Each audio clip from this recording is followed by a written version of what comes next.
Today we're in beautiful Florida, Deerfield, next to Fort Lauderdale with my favorite people, Chris Porosky. This guy's been following us, how long? Couple of years now? Ever since you started. Ever since we started. Absolutely love this guy.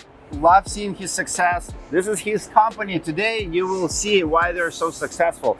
Look at this branding, all face construction, all vehicles reps, just like we love here at Roofing Insights. And I want to show you and share with you why we recommend this business. Chris, how many vehicles do you have? I don't even know, to be honest with you. Business owner what does you not see know how here. many vehicles he has. There's probably 4 more out there right now. So 1, 2, 3, 4, 5, 6, 7, 8, 9, about 10. 10 Probably vehicles. 10 pickup trucks. I see a Ford guy. No, I'm a deal guy.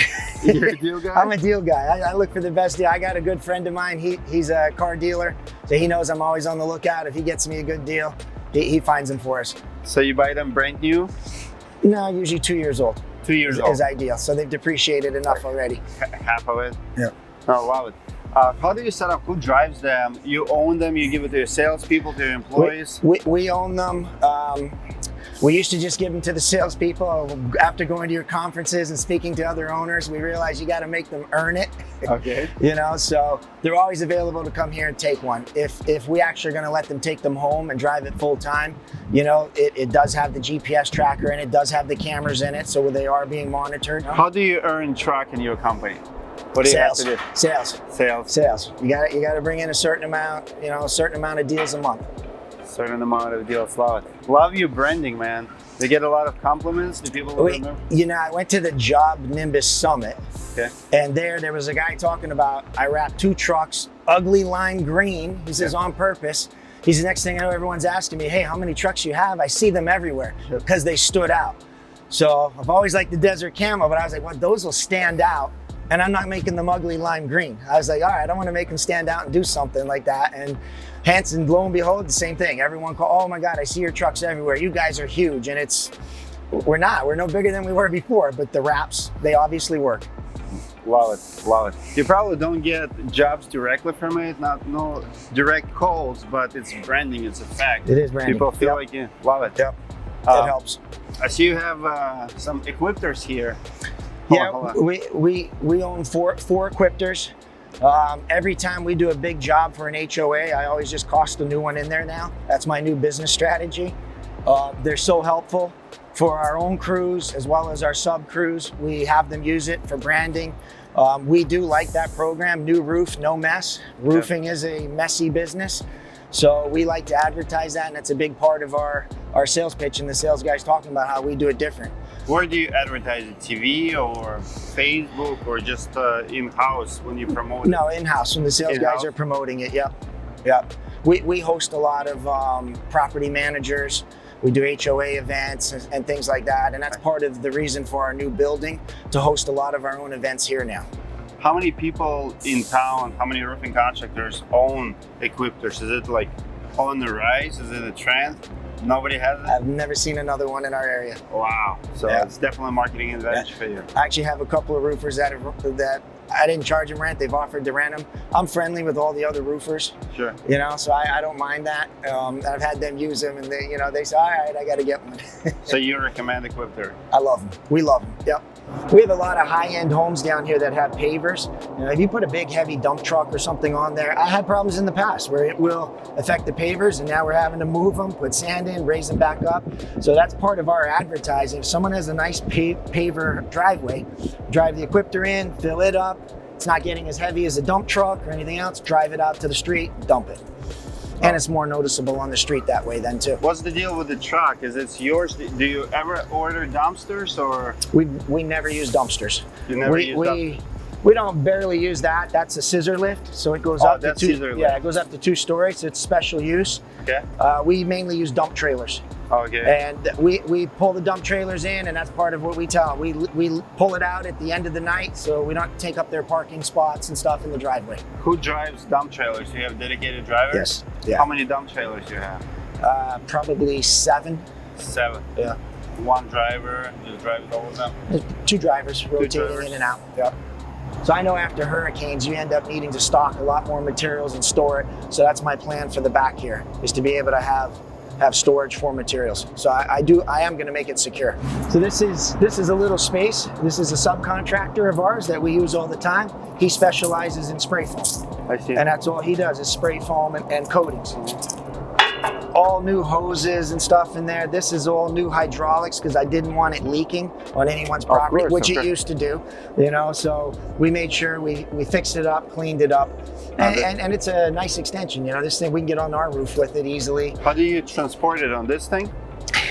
No, I don't think doesn't so. fit. Yeah. We thought it would. That's brand new, as you see. It's gonna have so to you bought it for this and it doesn't fit? Yeah, it's gonna have to be swapped out. So how do you we have good intentions. So you drive it to the job sites? Yep. Yeah, we'll pull it over there and unload it and go. Right now, I have a local guy that I've always just paid him. He charged me $200 each way to transport it, you know, and then I just figured, well, you know, It's still cheaper than rent. Oh yeah, much cheaper. It saves us a ton of money. Yeah, it really does. So we still cost in a rental into our jobs. Of course. You know, so we're actually renting it from ourselves, paying for it. So it is a job expense.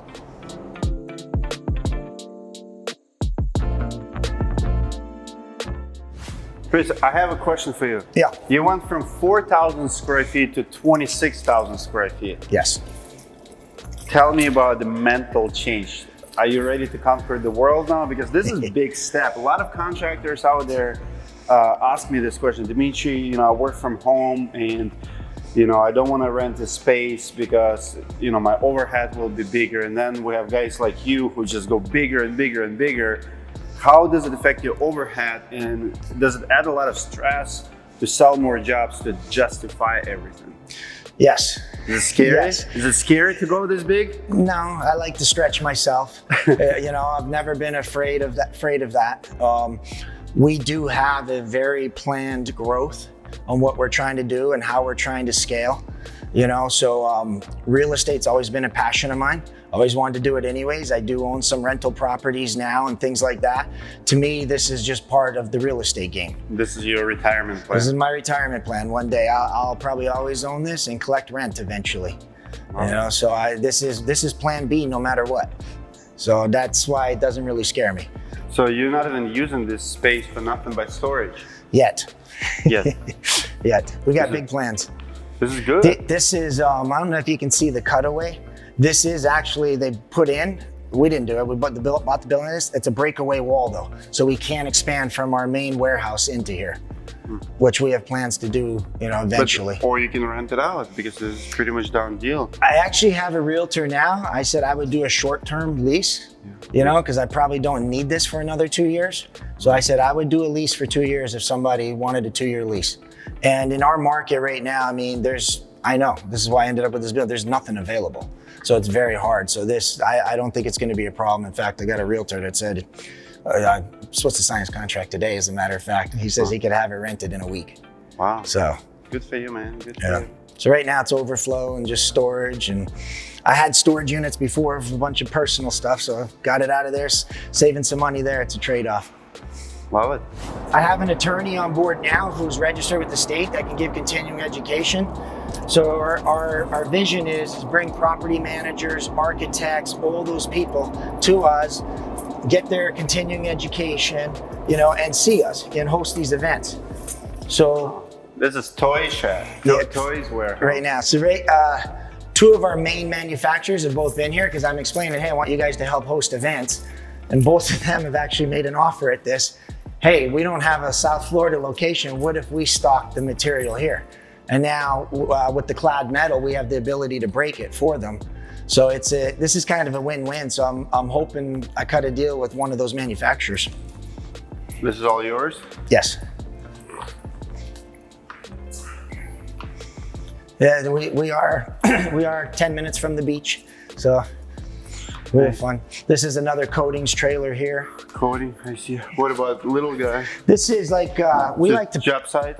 My idea is pull it up to the job site, have every type of wood in there, have extra drip edge in there, have more roofing cement. You know, I'm trying to avoid the guys having to leave the job site to go get something. Of course. So pull it up, it's an advertising piece and everything is there. This should be unlocked since it's in here. Nope, it's not, okay. Yeah. This is all discontinued tile. So when we tear off jobs, anytime we know it's a discontinued tile, we try to always keep a couple pallets for ourselves so we have them for repairs. And then we can match them out there.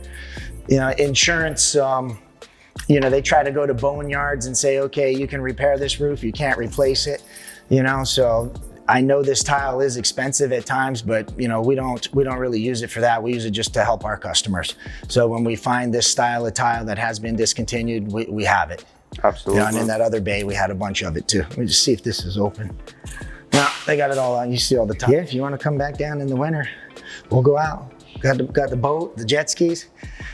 I think I've been on a jet ski once in my life. We actually take these out in the Everglades instead, because this thing will go 70 miles an hour, but you can't fall off. Because when you're driving these, there's alligators there, there's alligators there. I'm telling you, your forearms hurt at the end of the day because you will not fall off when you see those alligators. Wow. It's a little bit of an adrenaline rush.